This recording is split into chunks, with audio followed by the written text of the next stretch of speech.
to make sure that the suffering stops and we understand and we're honest about the larger context of the war.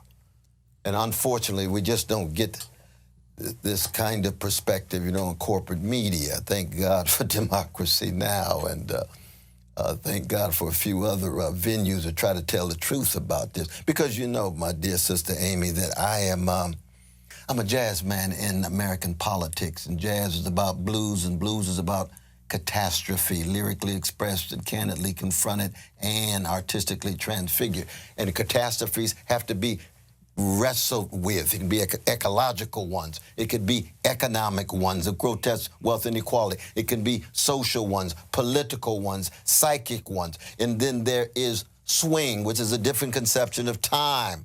So we have ways of authorizing a better future given what seem to be all of the closed roots, all of the foreclosures, all of the alternatives trumped. So you have to make sure that the vitality and energy that you have swings in such a way that you never lose hope in having solidarity with oppressed people around the world. And of course, the third element is improvisation. And improvisation is about what? Well, it's not just an artistic skill. The Ron Carter's geniuses like that still alive remind us. It's also a form of practical wisdom. As freedom fighters, we got to be improvisational. We got to be flexible. We got to be fluid. We got to be protean. We got to learn how to listen. We can't be dogmatic. We can't be ossified. We can't be petrified in how we look at the world. And right now, we have to have presidential debates and politics in which people who look at the world through the lens of what the great Frantz Fanon called the wretched of the earth. Cornel Poor West. people and working people, no matter what color, gender, sexual orientation, national identity, or region. Cornel, you were a surrogate for Bernie Sanders. In fact, in 2016, he chose you as one of the people to write the Democratic Party platform. Have you talked to him about your campaign, you deciding to go outside the two-party system? He ran although he is an independent and a socialist, he ran inside the Democratic Party. And has he given you advice? No, I haven't talked to Bernie recently. We just did a wonderful event based on his wonderful book with Brother John Nichols there in Brooklyn, the Academy of Music. We had a wonderful time with Sister Jane and my beloved wife, Anahita. We had a wonderful time with him. And Bernie will always be my brother. I've got a forever love for that brother. We just have disagreements. I don't think he would be surprised, though, because I, of course, supported the Greens with Sister Jill Stein. After I supported him, just like I'd go back to the great Ralph Nader. And a lot of people try to view those two as spoilers. They're not spoilers at all.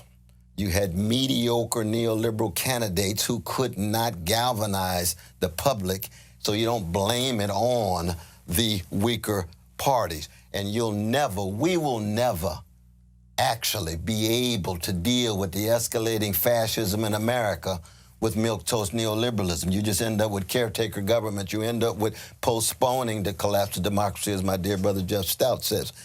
Well, you have to get at the roots of fascism, which means I'm going to Trump country, Sister Amy.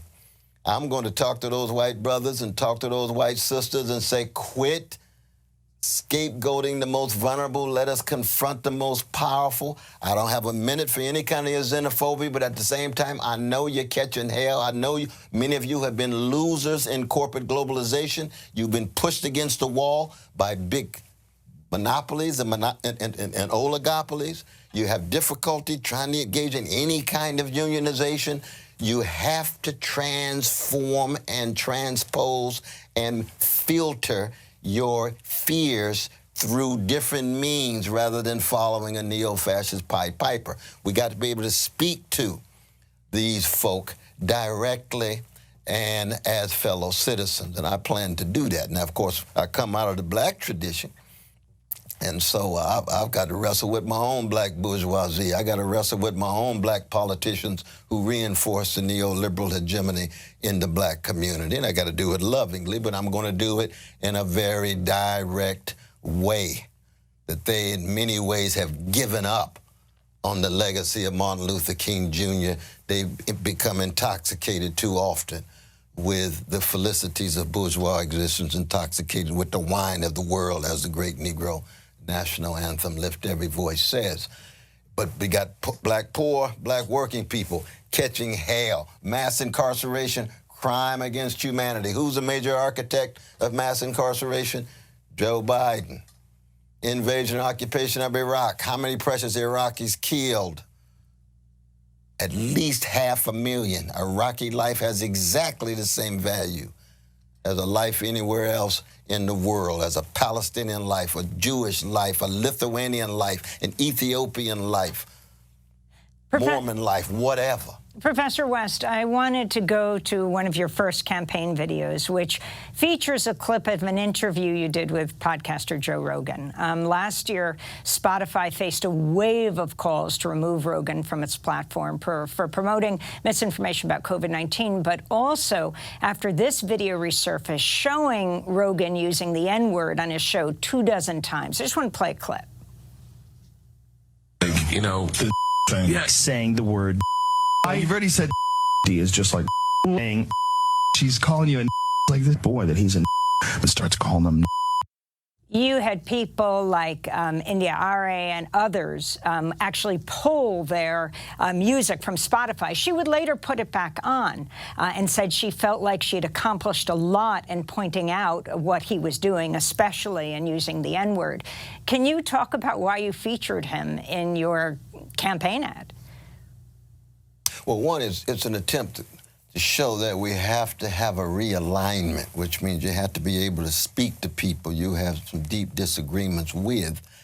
And, I mean, Brother Joe Rogan, he said a number of things that I have, deep disagreements with. I don't think that censorship, for the most part, is the proper or appropriate way.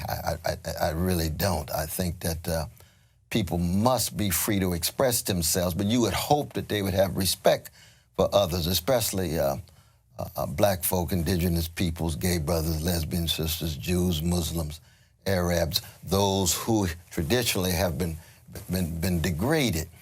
But I think it's very important that we have conversations across ideological and political lines, and therefore they're going to say sometimes some things that we have to call into question. We keep them accountable. I'm glad that the great Indian Arie did that. That's a beautiful thing. That she has a right to do that as well, to keep him accountable.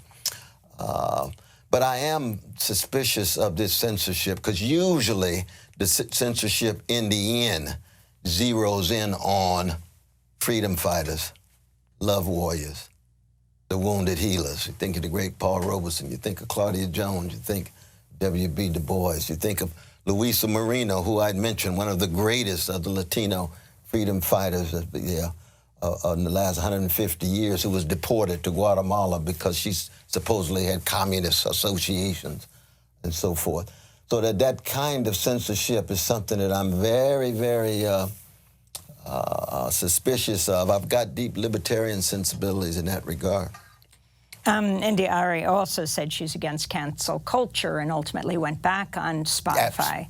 That's right. So, Democracy Now!, we ask very critical questions. I also want to read from a New Republic article about your candidacy and about the People's Party.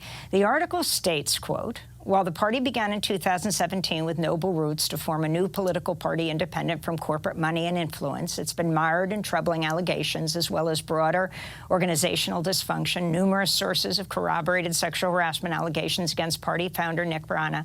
Last year, former party member Paula Jean Swearingen said she'd witnessed Brana try to force himself onto former party executive director Zana Day, who confirmed the allegations herself. Numerous party board members were apparently forced out for encouraging investigations into the allegations and questioning whether Brana was still fit to lead the party," unquote. Brana has also praised the prominent anti-vaxxer Robert Kennedy Jr., who's also running for president, but as a Democrat. He described Kennedy as a, quote, courageous leader who's environmental and vaccine advocate.